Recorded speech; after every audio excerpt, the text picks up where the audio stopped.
Olá pessoal, chegando aí. Vamos dar início a nosso workshop conhecendo, aprendendo a gostar de ópera para vocês que estão chegando. Olá Adriana, olá Irene, sejam todos muito bem-vindos, boa tarde. Tá? É uma alegria ter vocês com a gente. Mais um evento da Escola de Filosofia Nova Acrópole Asa Sul, onde vamos ter esse prazer de conhecer um pouco mais e aprender a gostar, para quem não gosta, de ópera, ok? Então, eu costumo, no começo de alguma fala, de alguma live, cantar um pouquinho, mas hoje vocês vão ter uma apresentação melhor ainda, que eu vou colocar diversas músicas, diversas óperas para você ouvir. Quem está chegando aí por agora, eu lembro que nós, da Nova Acrópole, no Brasil, estamos aproveitando essa oportunidade.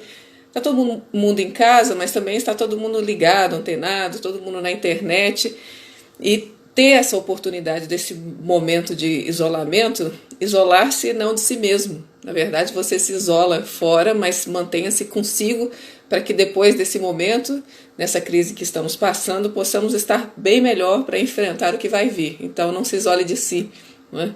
E é uma oportunidade a filosofia de podermos estar conosco e fazendo esse movimento interno, que é fundamental para que o ser humano se mantenha humano, se mantenha bem. Tá? Então, esse movimento que a Nova Acrópole tem feito com todas essas lives, e todo o nosso curso também, que está sendo feito de forma online. Inclusive, para aqueles que estão chegando, Nova Acrópole Asa Sul vai ter uma nova turma do curso de filosofia, tá? E as inscrições podem ser feitas pelo Simpla. Entre no nosso site também, acropole.org.br, lá na parte da Nova Acrópole Asa Sul, em Brasília, que vocês vão ver inscrições para o nosso curso de filosofia, ok? E a nossa próxima palestra, para quem não sabe, vai ser com a querida professora Lúcia Helena Galvão. A gente está no mês da harmonia e o tema vai ser, deixa eu pegar aqui para vocês, vai ser Harmonia, a força que vem de dentro. Olha que tema propício, excelente. Harmonia, a força que vem de dentro. Com a professora Lúcia Helena, segunda-feira, dia 6/4, às 20 horas, aqui nesse Instagram, ok? Para que vocês possam curtir esse tema também. E o nosso curso de filosofia online, só lembrando vocês, esse workshop, ele seria presencial, já estava programado para isso. Então seria um workshop de 3 horas, com uns comes e bebes, um vinhozinho, para tornar esse momento com ópera, com música, bastante agradável. Então, obviamente, com as nossas opções que nós temos agora, de internet e tudo mais, para não ficar muito cansativo, nós não faremos 3 horas de workshop, mas faremos um pequeno momento aí, uns 40, 50 minutos com vocês, e peguem o seu vinhozinho e peguem o seu beliscativo para curtir esse momento musical, certo? Vou só escrever o nomezinho da nossa palestra aqui para ficar mais fácil, tá?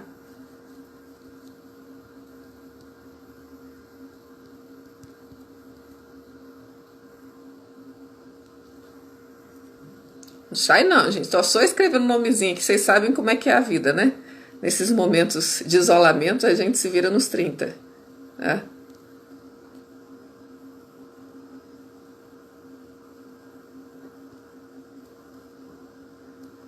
Ok?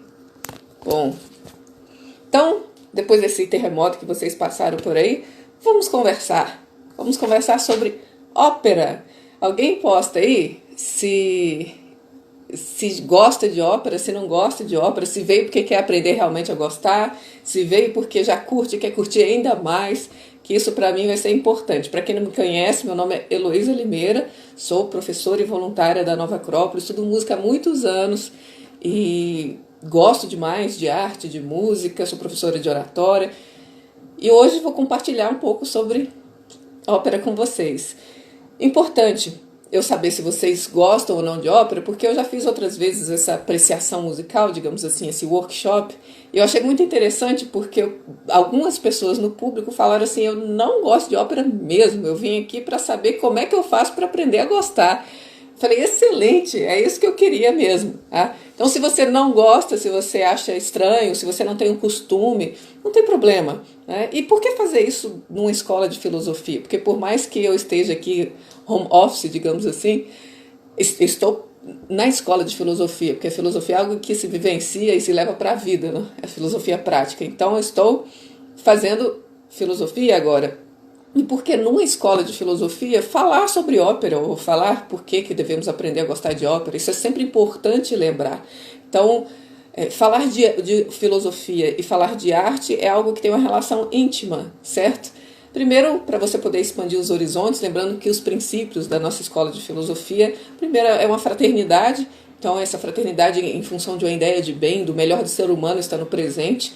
Outra é de ecletismo, desse estudo comparado entre filosofia, religião, arte, e a arte entra aí até para percebermos, sendo um aspecto bastante humano, civilizatório, a cultura humana, a arte faz parte desse processo, o que isso pode agregar a nós, e o nosso terceiro princípio, que é o autoconhecimento, que é poder aprender, tanto tirar o que nós temos de melhor, como aprender com todo o processo da natureza, com as suas leis, e também com todas as tradições filosóficas, com todo mundo que veio trazer para nós todo esse conhecimento, para que a gente não reinvente a roda, porque ela já está aí, a gente só precisa entendê-la e fazê-la funcionar, certo? Então, por que falar de ópera, de música, numa escola de filosofia?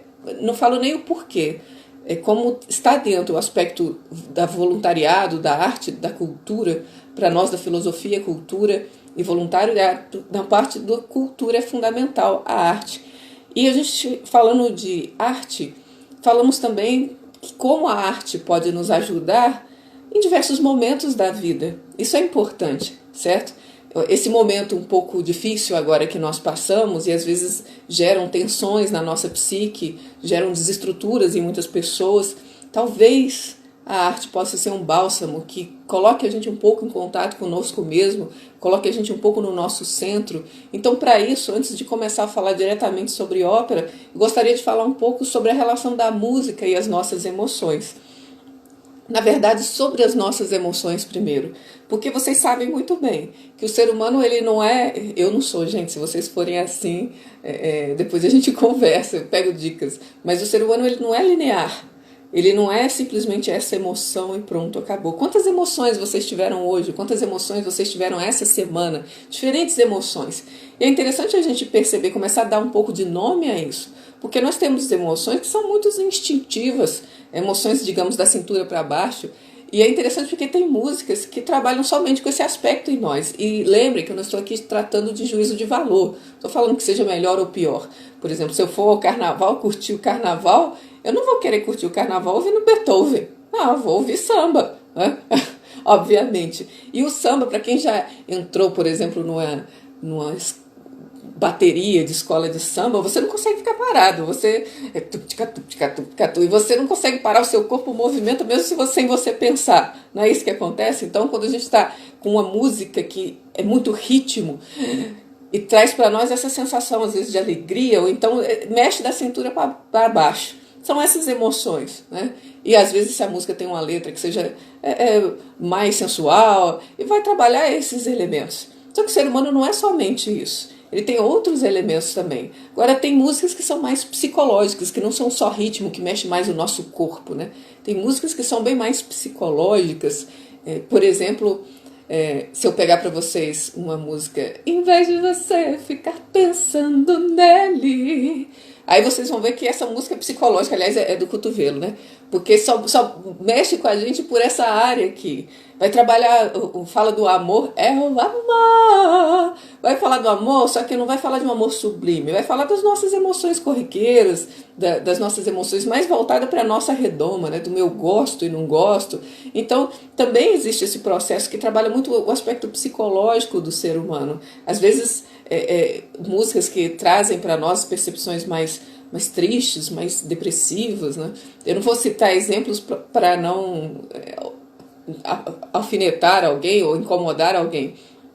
Mas percebam em você, né, nesse processo de autoconhecimento, percebam você, quais as emoções que as músicas te trazem. Então você percebe que às vezes colocam uma determinada música e aquilo começa a te dar uma tristeza, começa a te dar um aspecto mais fechado, né?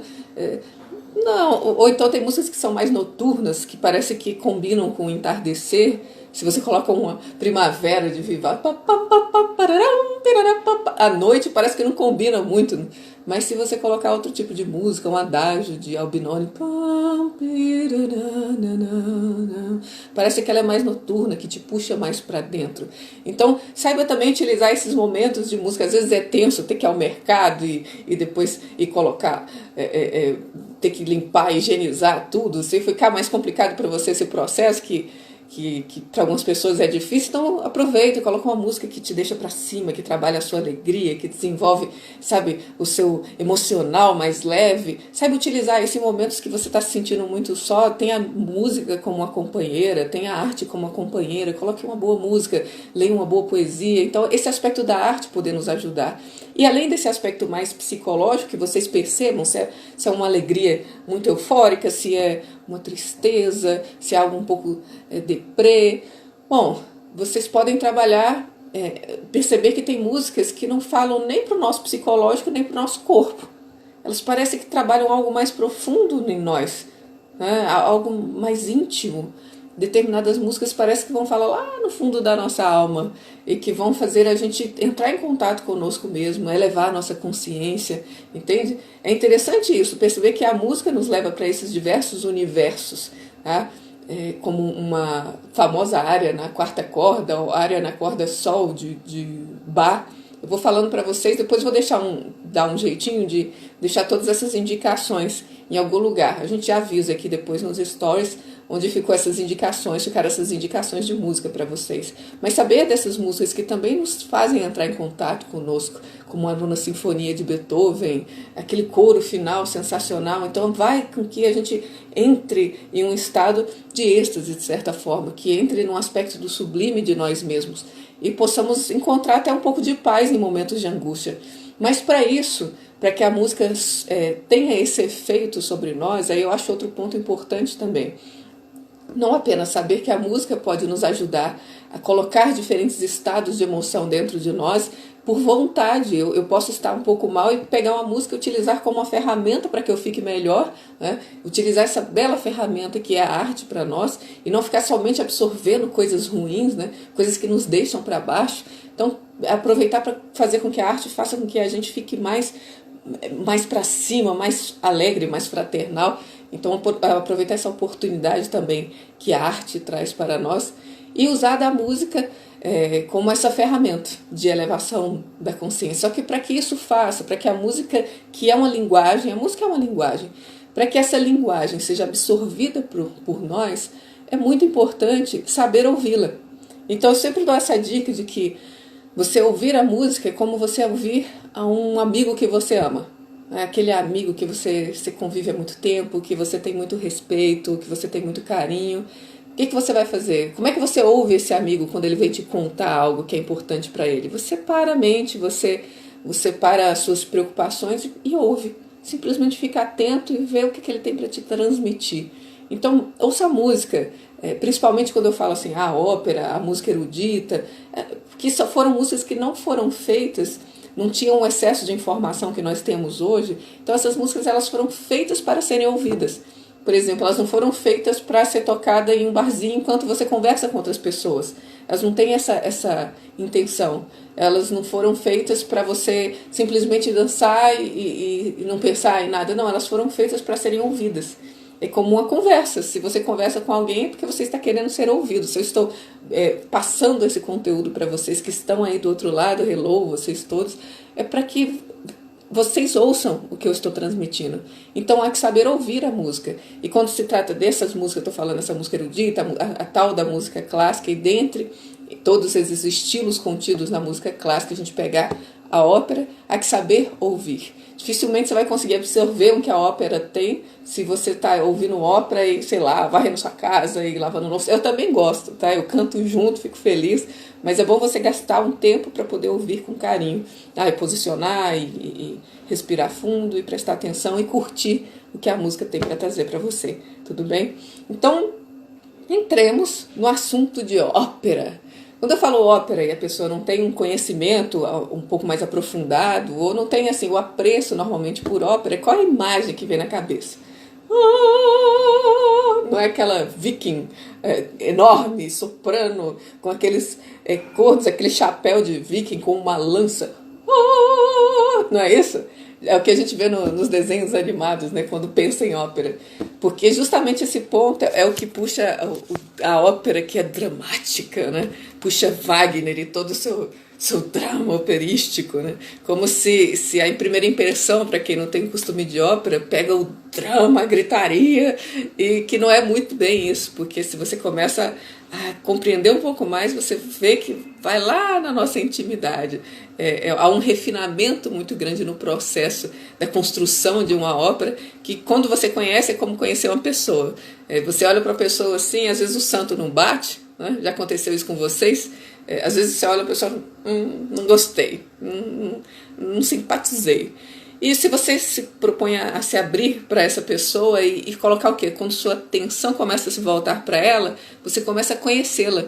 E quando você conhece, você vê um universo na sua frente que você não percebia antes. Então, conhecer um pouco mais sobre ópera, talvez abra o seu universo para esse estilo de música, certo? E vocês não vão imaginar, para aqueles que têm essa visão mais do estereótipo da ópera, somente a viking enorme fazendo tá? Então, importante.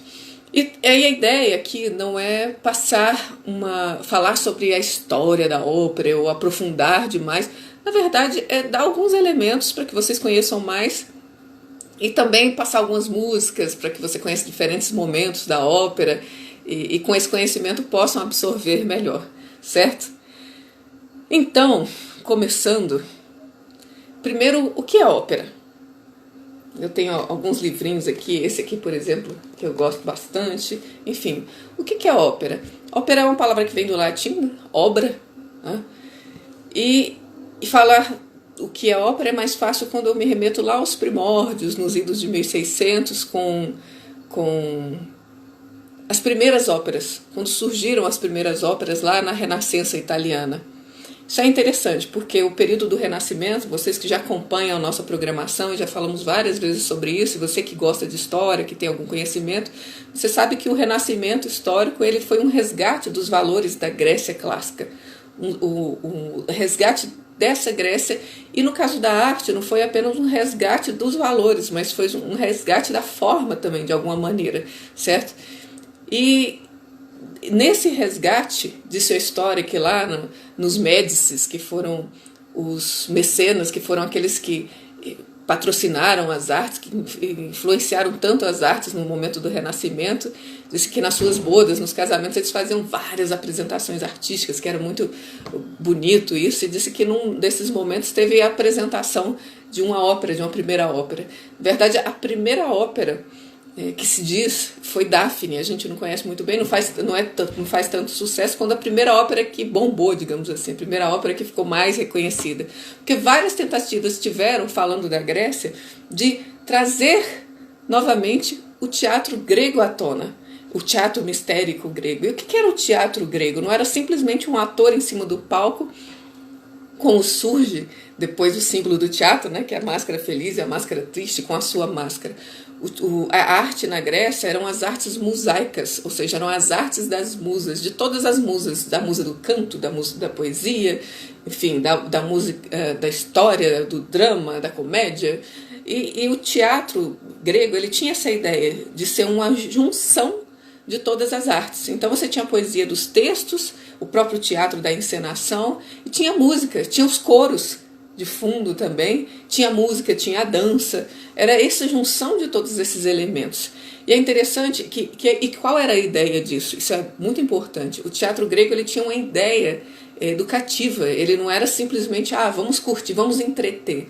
Não, a ideia é que quando você assistisse uma tragédia, uma comédia, você sofresse uma catarse, um processo de purificação, de transformação e saísse de lá melhor do que entrou. Olha que interessante. Se você visse as comédias gregas, elas tinham a intenção de pegar os dramas da nossa vida e ver que não era tão problemático assim. É interessante isso. Se você vê, você faz um drama enorme, uma tempestade em copo d'água, um negocinho desse tamanho, aí você se olha de fora de uma maneira mais racional e dá vontade de rir, né? Nossa, quando a gente está no meio de uma prova da vida, parece que aquilo é a coisa mais pavorosa do mundo. Aí você passa a olhar para trás e fala, nossa, mas era só isso, né? Então, às vezes, nossos dramas são só isso. Só que como a gente está tão envolvido psicologicamente, não consegue perceber, né? Acaba, meu Deus, e agora? E acaba esse drama, se você olha com uma forma mais racional, vira uma comédia. Então era um pouco da gente aprender a ver os dramas da nossa vida de uma forma mais cômica, com mais leveza. E as tragédias que falavam de uma maneira universal. E quem copiou bem isso nos seus textos, nas suas peças, foi Shakespeare. Por exemplo, quando um Otelo, vou dar um exemplo antes, quando na música sertaneja, para quem gosta ou não gosta, tanto faz, vai falar, como eu falei, né, do ciúme. É um ciúme bem pontual, sabe? É o ciúme daquela pessoa com aquela outra pessoa e você não processa aquilo, você não reflete sobre aquilo, você só sente o que o outro está sentindo. Mas quando vem Shakespeare, escreve um Otelo, a forma que ele aborda o ciúme é como se fosse uma mácula na alma do ser humano. E você começa a refletir sobre isso e você começa a ver como isso é doloroso, como isso pode causar dano, como isso pode ser terrível para a psique humana, para o outro, e você começa a refletir, ou seja, faz uma catarse nesse processo das nossas posturas, do que temos de vícios que precisam ser melhorados. Então, trata de uma forma mais universal, não é tão pontual, não é o que eu vivi, mas é o que está internamente por trás desses elementos que pode abarcar toda a humanidade. Então, é interessante essa percepção quando você vê esses elementos da comédia, da tragédia grega, que foram a inspiração para o nascimento da ópera. E tanto é que quando começam as primeiras óperas, que ainda vem com esse cunho mais sério, digamos assim, esse intuito mais sério, a temática eram os mitos gregos.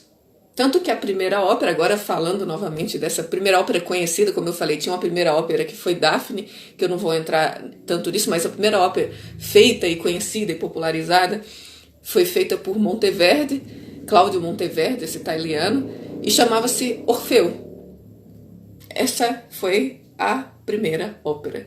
E é interessante vocês perceberem, como eu falava, o que é a ópera, né? A ópera é esse resgate do teatro grego, onde mistura-se tudo, a música, a dança, o canto, a poesia, o cenário, tudo isso misturado.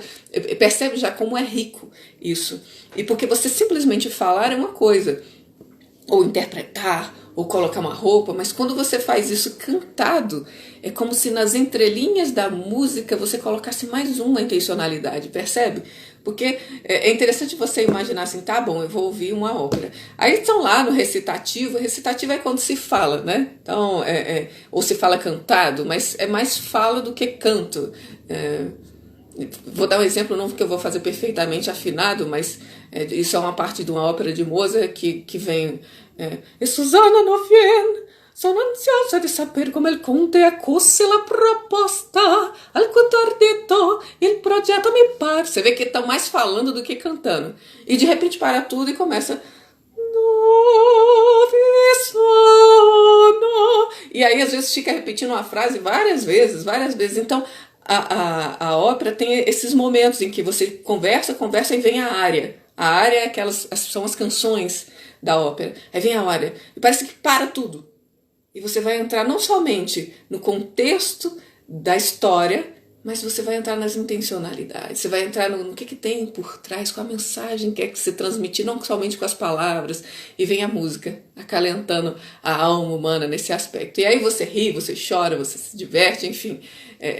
Isso é interessante no processo da ópera, que é a música que vem por trás. Tudo bem? Tudo bem até aqui? Vocês estão sobrevivendo?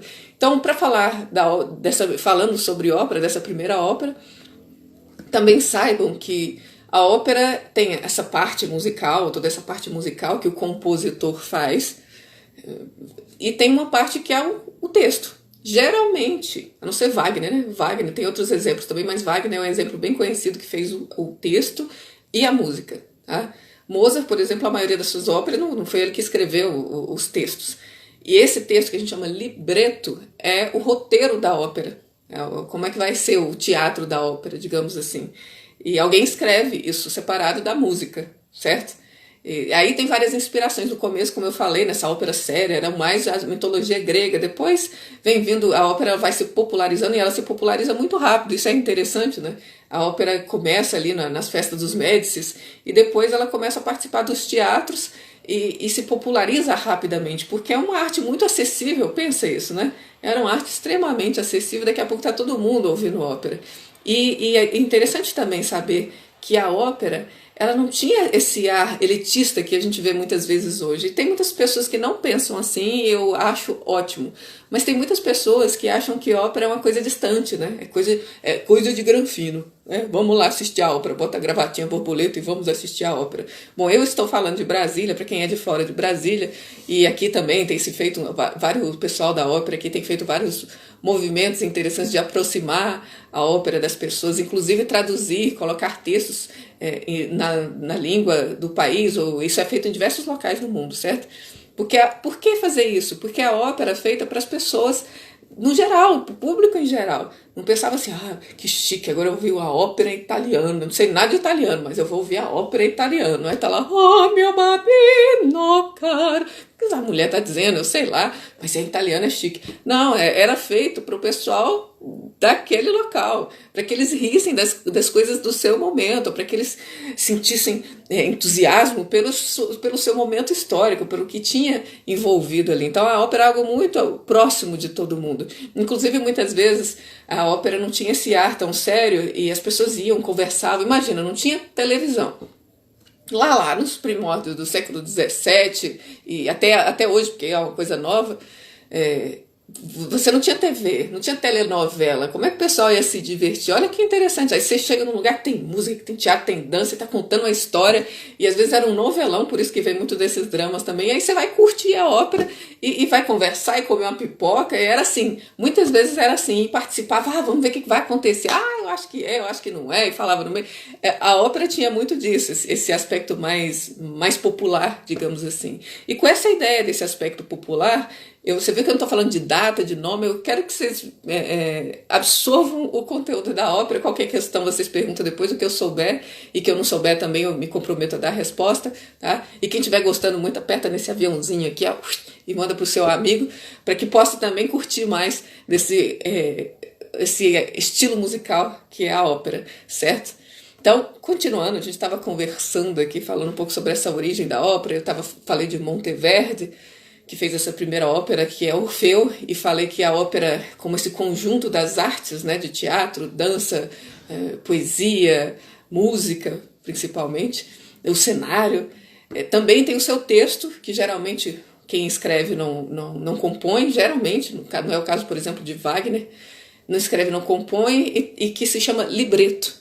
O libreto, geralmente você recebe o libreto quando você vai assistir a uma ópera. Então te dão lá o libreto para que você possa acompanhar. Eu até indico para que eles, assim, se você for assistir a ópera, tem vários teatros, como o Metropolitan Opera, o Metropolitan Opera de Nova York, que está aí aberto, né, com várias apresentações abertas. Você busca muita coisa no YouTube interessante, que depois eu vou compartilhar com vocês.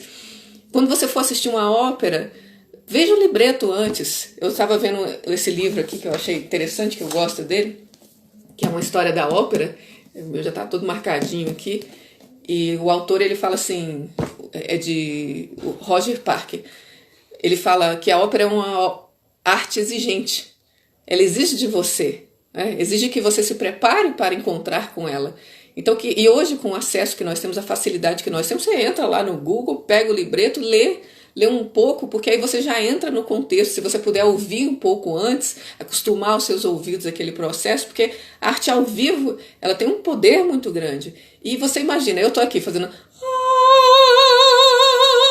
Agora você imagina isso ao vivo, não eu, né? Mas um grande cantor, uma grande cantora de ópera, a força que tem a voz humana, como isso pode alcançar as pessoas. Olha que fantástico isso, qual a impressão que isso causa em nós, esse poder da voz humana. Então é muito especial e você tem que se preparar para receber isso. É uma arte que dá muito, mas que ela também pede um pouco de você, né? Então fala para esse preparo, você saber ler o libreto antes, se contextualizar sobre a ópera, um pouquinho sobre o compositor e assistir. E eu falo para vocês, depois que vocês têm essa oportunidade, você curte muito mais. Você já está dentro um pouco daquele contexto que seria meio distante, mas que não fica tanto assim. Então você pode absorver isso, certo? Então essa parte do libreto, que vocês sabem que é escrito, que vai estar lá o resumo, as falas das personagens, e que vai ser a base para a construção de toda a peça musical, de todas as composições, todas as áreas. E também, agora nas partes da ópera, né, para quem não sabe, toda ópera tem uma abertura. Eu falei que a ópera era algo muito popular, e digamos que essa popularidade ela foi diminuindo, sabe quando? Com a chegada do cinema. Por quê? E tanto é que o cinema, no princípio, ele era inspirado também nas óperas. Se você for ver os filmes bem antigos, Mary Poppins, Noviça Rebelde, os filmes da Disney têm bem essa característica. Eles têm uma abertura no começo, toda ópera tem uma abertura, que é o preparar, né? Certa vez eu li um livro sobre Wagner, que acho que chamava Wagner Mitólogo e Ocultista, bem interessante, falando sobre o simbolismo das óperas de Wagner, e foi falar sobre o que era o significado de uma abertura de uma ópera, no caso de Wagner, né? Porque você está sentado, né? A orquestra, para quem não sabe, da ópera, ela não fica no palco, geralmente. Aqui em Brasília, como a gente não tem um teatro apropriado para ópera, então você não vê... geralmente você vê a orquestra em algum cantinho, né? Mas se você for, por exemplo, no nosso maravilhoso Teatro Amazonas, que é preparado para ópera, onde tem festival de ópera lá, maravilhoso também, você vai ver que a orquestra ela fica no fosso. É no fosso, exatamente. Ela fica numa parte rebaixada, onde a plateia está aqui e o fosso está aqui. O regente iluminado, ele consegue olhar para o palco e ver os cantores, todos que estão participando, e eles também conseguem visualizá-lo, mas ele não aparece. Tá? Geralmente ele não aparece. E essa orquestra, quando começa a ópera, imagina, você entrou no teatro, vou falar para quem conhece o Teatro Amazonas, é maravilhoso mesmo, quando abre aquelas cortinas é impactante, né? Para a nossa psique. Ou o Teatro Colón, lá na Argentina também, que é um teatro maravilhoso. Eu nem vou falar do Scala de Milão e tantos outros teatros que são fantásticos, né? Tem essa magia do teatro que nos transporta para outro universo, né? Essa magia que a gente tanto precisa, né? Porque a vida é um teatro, de certa forma, e a gente há que saber viver o personagem que merecemos, né? O personagem que nos coube viver, mas sabendo que tem um ator muito maior por trás. Então esse simbolismo é interessante. Então aproveita um pouco o teatro, entrar nesse novo universo que é a história que vai ser contada, a música que vai ser ouvida. Então, Miceli Eliade, que escreveu esse livro sobre Wagner, ele fala que você abre as cortinas, entra no teatro, está tudo com aquela iluminado, você toma o seu assento, você se preparou para isso, né? Vestiu a sua roupinha bonitinha, se preparou para isso, sentou, aí veio o silêncio, a luz apagou e começa a música. E quando começa a música, essa abertura, ela vai se te preparando para entrar nesse outro universo que é a ópera, que é o teatro cantado, dançado, sabe? É interessante isso. Então a abertura, na verdade, é um preparar-se para entrar em um outro universo. Essa é a intenção da abertura. Quem quiser saber as partes, que depois da abertura vem a sonata e vira a sinfonia. Eu não vou entrar nessas questões muito técnicas musicais.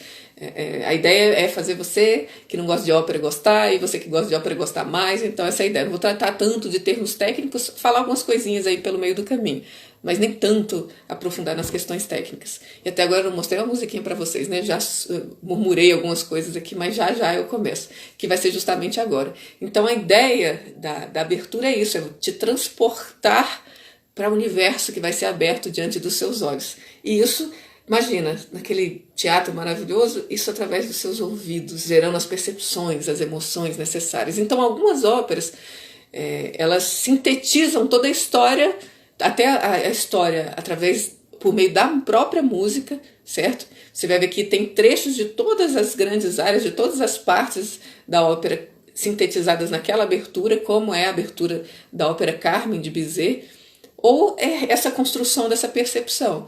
Então se preparem para ouvir um pedacinho de algo que é muito especial e que eu gosto muito, que é a abertura da primeira ópera reconhecida, que é Orfeu, de Cláudio Monteverde. Deixa eu mostrar para vocês aqui. Eu estou com o meu computador, então hoje está sendo alta tecnologia aqui, tá? Ver se vocês conseguem ouvir. Se alguém tiver alguma pergunta que eu possa esclarecer, que eu possa ajudar, vai passando aí, certo? Qualquer coisa me falem sobre o som, se o som tá bom, se vocês estão conseguindo perceber.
E aí, conseguiram sentir um pouquinho dessa emoção que é a abertura da ópera Orfeu? Agora você imagina, você que nunca tinha entrado em contato com toda essa quantidade de elementos juntos, onde no Renascimento a arte era muito simples, na verdade, não se tinha os grandes grupos musicais. Pensa, gente, que a música não começou como a gente conhece hoje, não começou assim, de repente...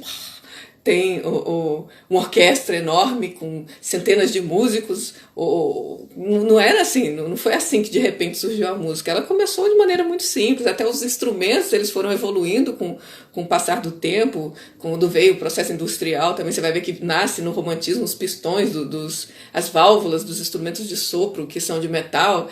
Então há outras possibilidades musicais, o próprio Bach que faz a escala temperada e depois possibilita o nascimento de um piano que não é um cravo, é o bisneto do cravo. Então a música foi evoluindo, né, digamos assim, ela foi se expandindo nos seus processos até técnicos de construção.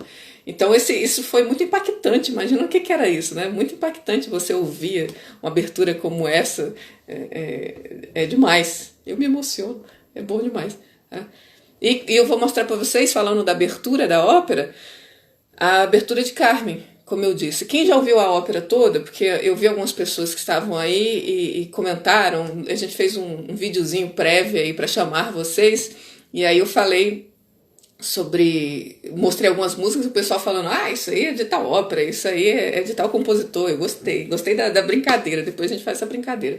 E a próxima abertura que eu vou mostrar é de Carmen, a ópera Carmen, de Bizet. Como eu falei, que é uma síntese de tudo que vai acontecer na ópera, todas as emoções, os dramas. Então a ópera Carmen já não é uma ópera mitológica, mas ela de certa forma trabalha um aspecto simbólico do ser humano, porque você tem Carmen, que é a personagem principal, que geralmente quem faz essa personagem é uma mezzo-soprano. Então logo após eu mostrar essa entrada eu vou falar um pouquinho sobre isso para vocês. E essa mezzo-soprano, ela é uma personagem sensual, certo? Ela é a mulher, a femme fatale, que tem uma missão ali no meio dessa história toda. Vários homens se apaixonam por ela, mas ela quer justamente aquele mais puro, aquele mais correto, porque ela é a prova dos nossos valores, dos nossos princípios, todos esses desejos que provam os nossos princípios e corrompem, certo? É como se fosse, vamos ver se você dá conta. Infelizmente ele não deu conta. Mas Carmen é uma ópera muito bonita e muito interessante que vai falar desses processos internos do ser humano. Então Carmen, de Bizet, a abertura que vocês vão ver, e eu já vou deixar um processo de entrada de uma música muito famosa, que é Maria Callas. Vamos ver como é que fica aqui. Se eu ver que vai ficar muito cansativo, aí eu tiro, ok? Estamos experiências novas, tá? Esse nosso universo filosófico online é novo, tá? Então, vou passar para vocês aqui.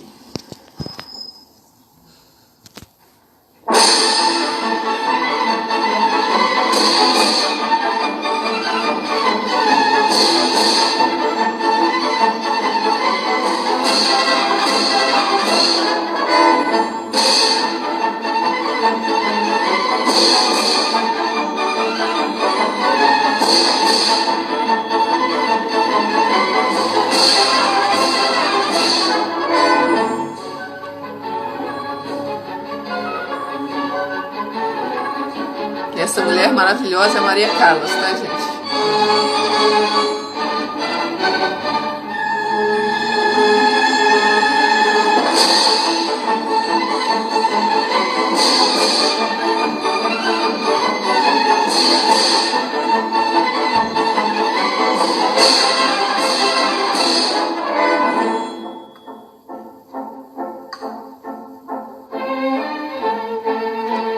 Essa é uma música chamada Toreador, que aparece no meio da ópera, mas que tá aí um pedacinho dela na abertura.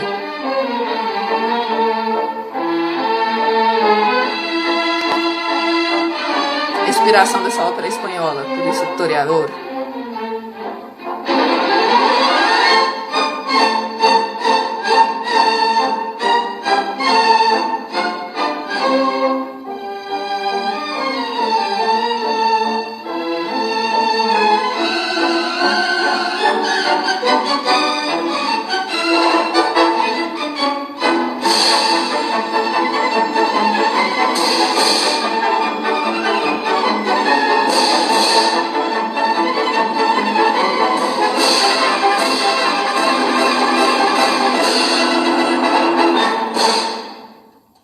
E agora começa a área, que é um trecho da ópera L'amour est un oiseau rebelle.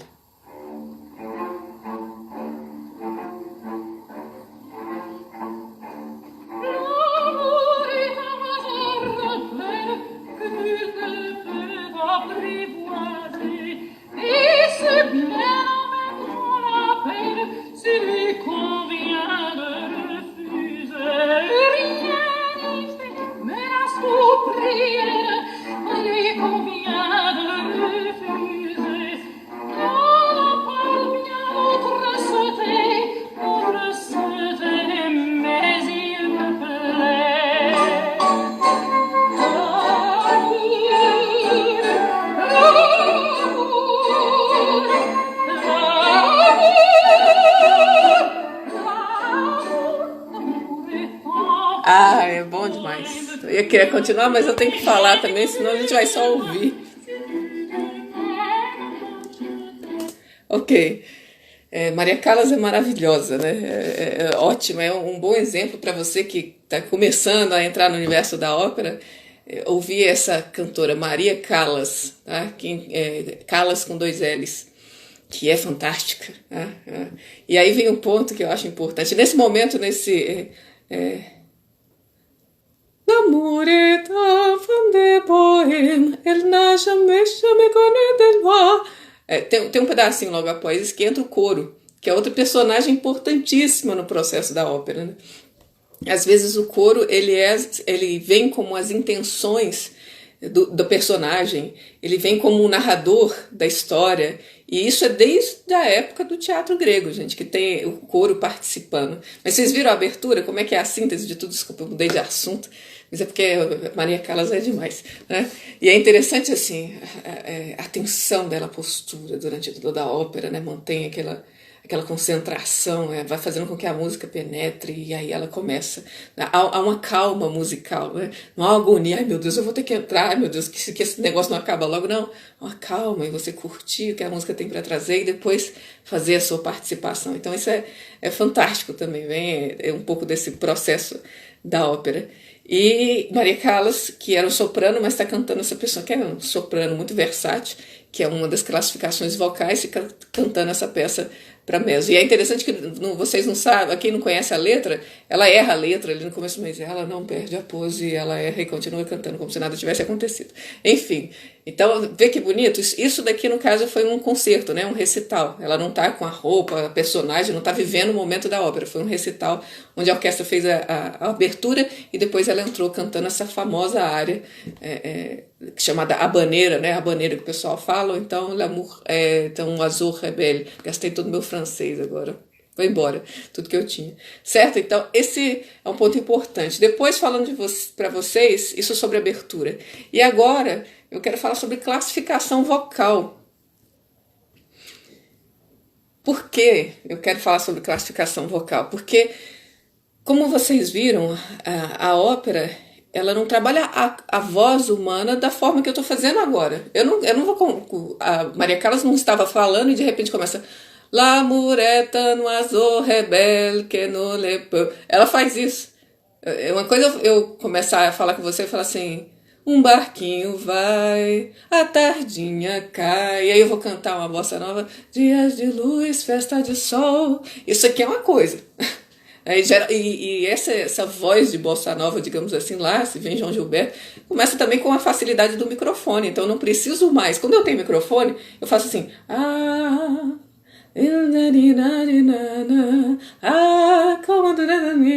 Eu não preciso de nenhuma projeção vocal. Agora você imagina a ópera começando a ficar popular e os teatros enchendo, ou seja, eu tenho que aumentar a orquestra para que as pessoas ouçam mais lá para o fundo do teatro, já não é mais um lugarzinho pequenininho, um pessoalzinho da corte, né, a família dos Médici, não. É um teatro para centenas de pessoas. Como é que eu vou fazer agora?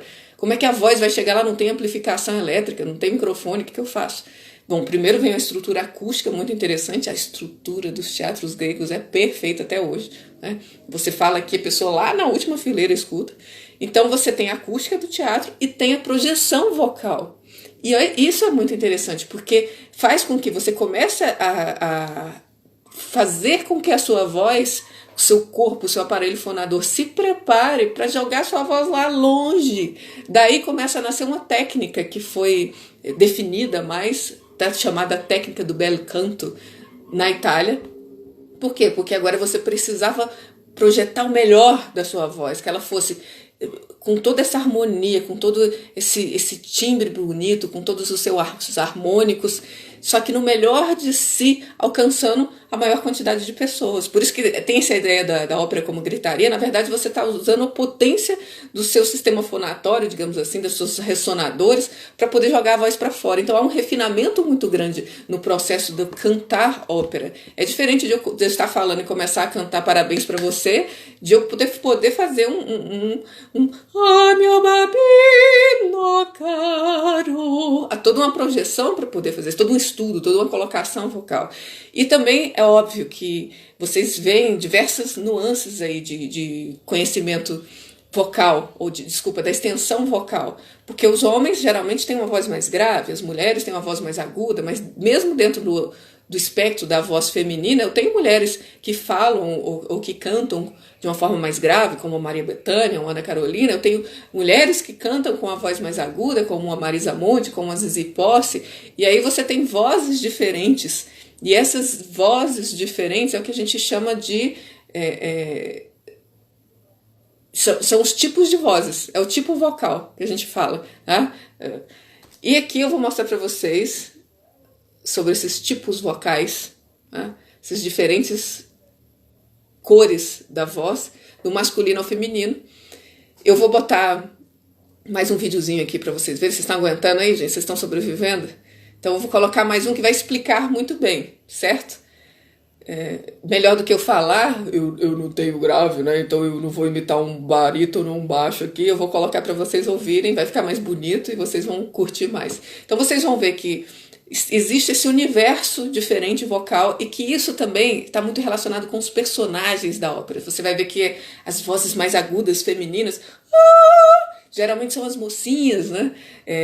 Geralmente são as heroínas ou donzelas, aquela que vai ser salva, são as amantes, enfim, a voz aguda geralmente está relacionada com esse aspecto. A voz um pouco mais grave, de mezzo-soprano, de contralto, já vem a mãe, a madrasta, já vem a bruxa, o lado mais ruim, entende? A não ser que seja a flauta mágica, e aí a rainha da noite é coloratura ainda, né? O mais agudo e o mais ligeiro possível, né? Enfim, mas tem essas características. Por exemplo, o tenor, geralmente, que é a voz mais brilhante, mais aguda, masculina, ele é o herói, ele é o romântico, entende? Aí vem o barítono, que geralmente é o outro personagem, ou é o personagem do mal, é o inimigo. Vem o baixo, que é mais profundo, que geralmente é um sacerdote, enfim. E vocês vão perceber um pouquinho mais aqui nesse videozinho sobre a introdução do ópera, The Royal Opera House, que é bem interessante. Peraí.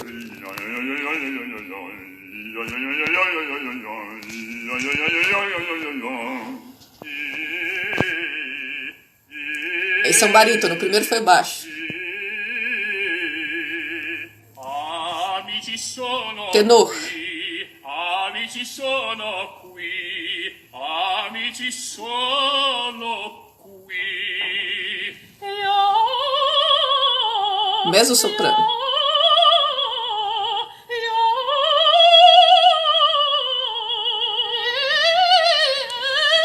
Contratenor, que é uma voz masculina aguda, como Edson Cordeiro.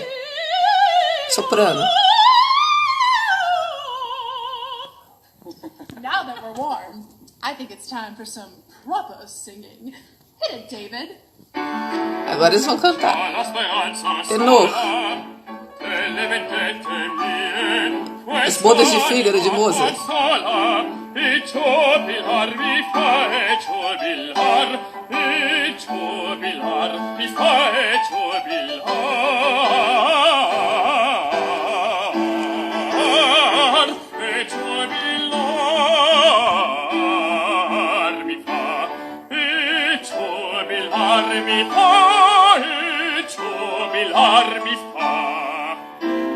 Soprano.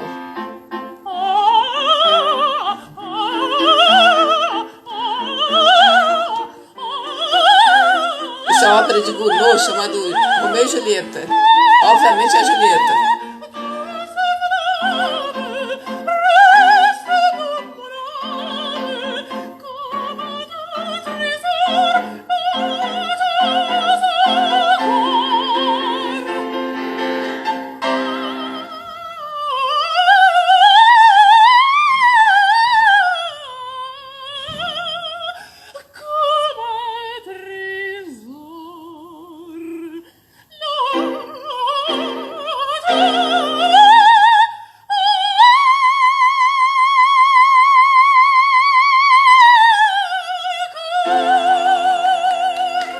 Ai, meu Deus, arrepia, gente. O baixo.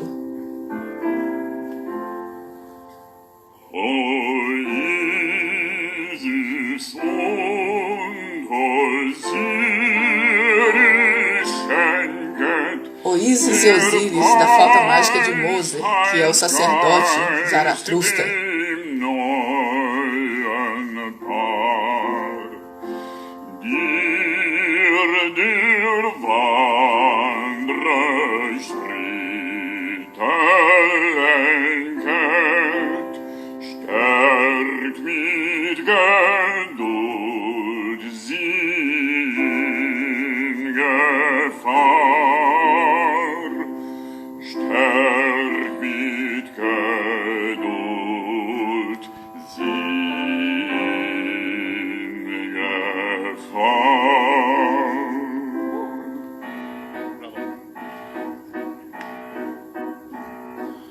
La donna immobile, qual piuma il vento, muta Donna immobile, da opera Rigoletto di Verdi.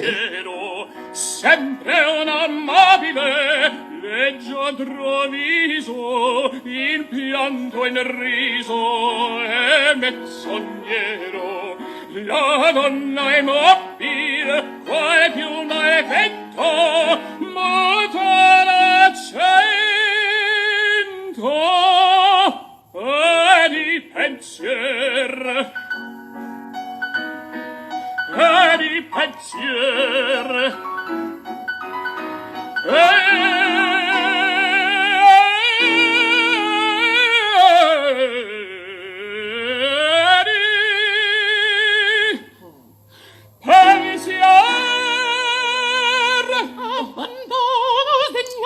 Contratenor.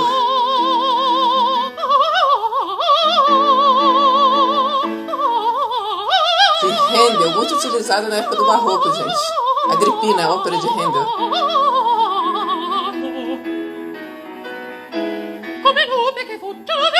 Que tinha os castratis. Mezzo-soprano agora.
Viram que maravilha, que coisa fantástica?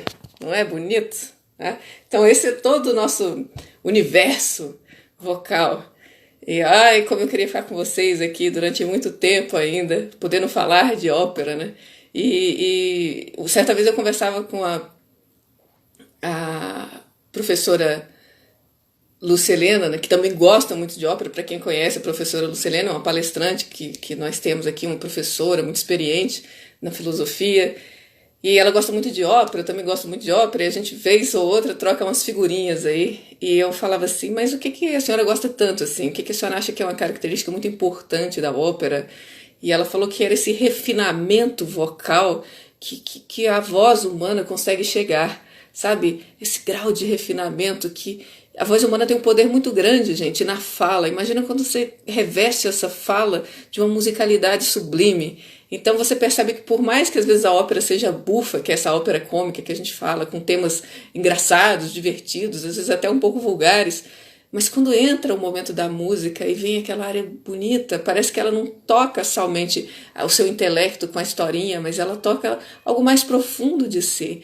E eu falaria para vocês fazer isso, caminhando para o final. A gente tem pouco tempo, né? É muito pouco tempo, mas enfim, caminhando para o final dessa nossa conversa sobre aprender a gostar de ópera, que eu espero que tenha sido útil para vocês, você poder ouvir com esses áreas. Eu não indico, pegue uma ópera e vá ouvir.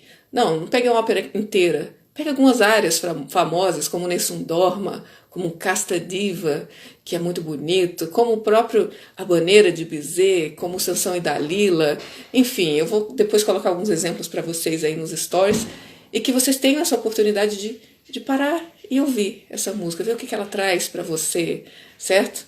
Então, gente, esse é um pouquinho da intenção nossa desse workshop, aprendendo a gostar de ópera. Eu espero que tenha sido realmente útil, que vocês puderam aí entrar um pouco mais nesse universo musical que é a ópera, e também nesse universo da arte relacionada à filosofia, como uma ferramenta para nossa elevação de consciência, para estarmos um pouco mais no nosso centro e aliviar. Eu sempre digo isso, que a beleza que a arte traz faz a alma respirar, e a alma sempre precisa respirar, porque se ela respira, o nosso corpo, nossa psique, tudo respira. Então, que a alma possa respirar em contato com a arte, certo? E vou deixar novamente os nossos recadinhos aqui importantes. Esse workshop seria um workshop pago, teria os seus comes e bebes e vinhos, e na verdade, para quem quiser fazer uma doação, a gente tem o nosso projeto da Crianças para o Bem. São centenas de famílias que são apoiadas por esse projeto, mesmo agora nesse processo de isolamento, mais ainda eles precisam, porque muitos pais das nossas crianças são autônomos e que nesse momento não estão podendo gerar a sua renda. Então, quem puder ajudar, vai lá no Simpla, que vamos direcionar em doações para essas famílias. Isso é muito importante. Então, a ideia desse workshop foi isso também, poder fazer esse ato de bondade para essas pessoas que estão precisando tanto. Se você tem um pouquinho mais, ajude ao próximo, por favor. E a nossa próxima palestra, que vai ser segunda-feira, com a professora Lucelena, que é harmonia, a força que vem do centro. Tá? Sensacional tema, segundas, 20 horas, aqui neste Instagram. Ok? E as inscrições para o nosso curso de filosofia estão abertas e podem ser feitas pelo Simpla, certo? Então, muito obrigado pela presença de vocês que estiveram aí, um grande abraço e continuem crescendo por dentro, que isso é o que nada, em nenhum momento, nenhuma crise, nenhum isolamento, nem nada pode tirar da gente. E vai sempre sair melhor do outro lado. Um abraço. Tá?